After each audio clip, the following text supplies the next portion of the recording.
Wouldn't it be nice to practice taking care of each other in our old age by doing household chores? And also practice for when you have kids by looking after them. It's a win-win, right? Susie, my mother-in-law glares at me as if to say, "What's your problem?" In the background, my sister-in-law's husband and my father-in-law Raymond are already assembling a crib without asking. Right before my eyes, preparations for moving in together are rapidly underway. My husband, looking amused, meets my stern gaze. My name is Miranda. I live with my husband, Michael. We met through work and started dating. I was always busy with work, so I didn't have any other opportunities to meet people. Michael told me he liked me from the moment we met, but I initially thought of him as just a business contact. So when he first asked me out, I was genuinely surprised. Although I wasn't initially interested in Michael, I was in my late 20s, and with a little push from friends, I decided to give dating him a try. Both of us had little experience in love, so it was an awkward date. But spending time with Michael was genuinely enjoyable. Fast forward about 3 years, and Michael and I decided to get married. We were both quite successful for being just shy of 30, and with our combined income, we bought a spacious house on a mortgage. My dream was to raise a family and have a dog here with Michael. I thought Michael felt the same way, at least that's what I thought when we first moved into the house. But about 6 months after getting married, I realized Michael no longer shared that dream. My sister-in-law Elsie got pregnant. Elsie lived nearby and would occasionally visit, but her visits increased significantly after her pregnancy. She would often show up unannounced, and I was even shocked to find her sitting at our front door after a shopping trip. When I found her, she angrily said, "How could you leave a pregnant woman waiting outside?" But I had no idea she was coming. I was already juggling a hectic life, balancing work and household chores, and adding Elsie to the mix made it unbearable. She would show up early in the morning saying, "Our washing machine is acting up, so I thought I'd bring my laundry for you to do," or come over at home with her husband and say, "We're hungry, feed us." I was at my wit's end with Elsie and consulted Michael, but he just said, "What's the big deal? Elsie is my sister and she's your sister-in-law. It's natural for her to visit." He took no action. I realized nothing would change unless I took action, so I finally told Elsie, "This is becoming a problem." I asked her to stop burdening me with chores in the early morning and to quit timing her dinner visits for when I get off work. Then Elsie left in tears, and who shows up but Raymond and Susie.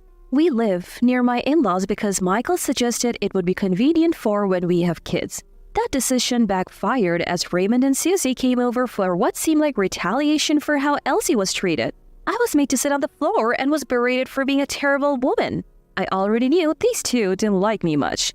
They were kind to me before we got married, but their attitude changed when I said I would continue working after marriage. They held old-fashioned views that a woman should stay home after marriage. They also cared a lot about appearances and lectured me multiple times about how my working might make people think Michael doesn't earn enough. I didn't quit my job, so they started disliking me. I had reservations about building a house near them, but they're important to Michael. I thought their attitude might soften when they have grandchildren, so I went ahead with it. Big mistake.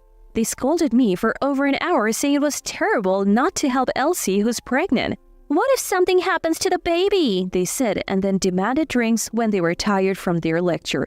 Even the coffee I made was criticized as being bad and bitter after they left. I was so frustrated that I cried.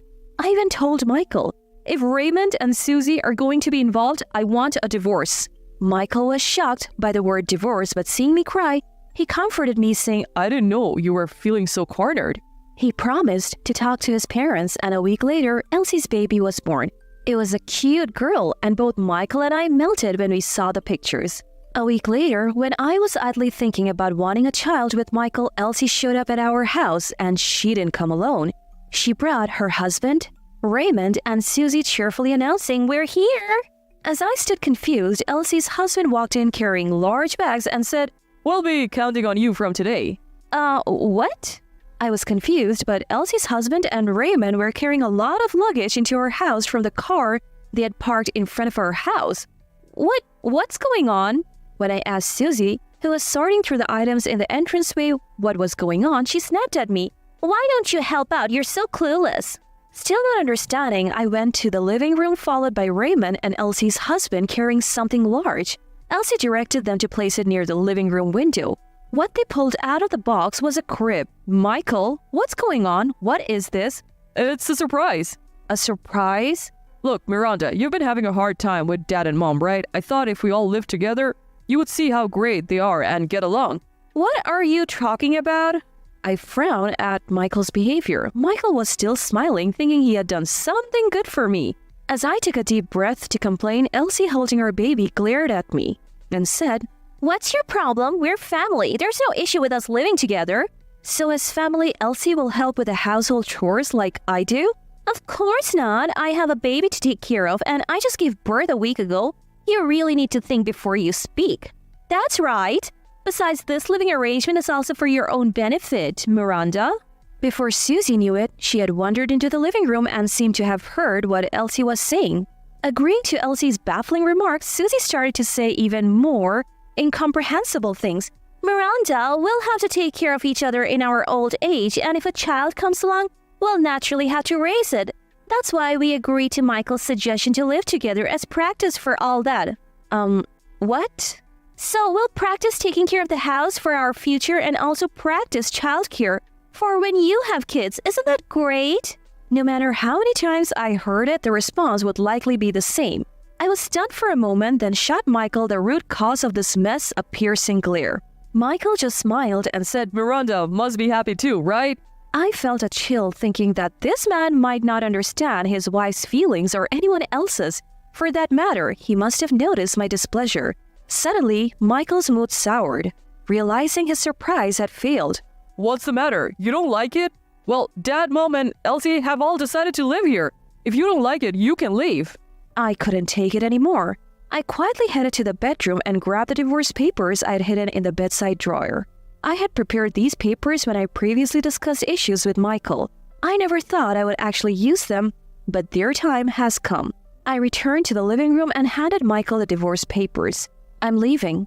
I calmly made my declaration and began to prepare to leave, pulling out a large suitcase I had stored in the closet. At first, Michael was saying things like, Why? I did this for you, Miranda. But when he saw I was ignoring him, he filled in the blanks on the divorce papers and handed them back to me without a word. I took them silently and put them in my bag.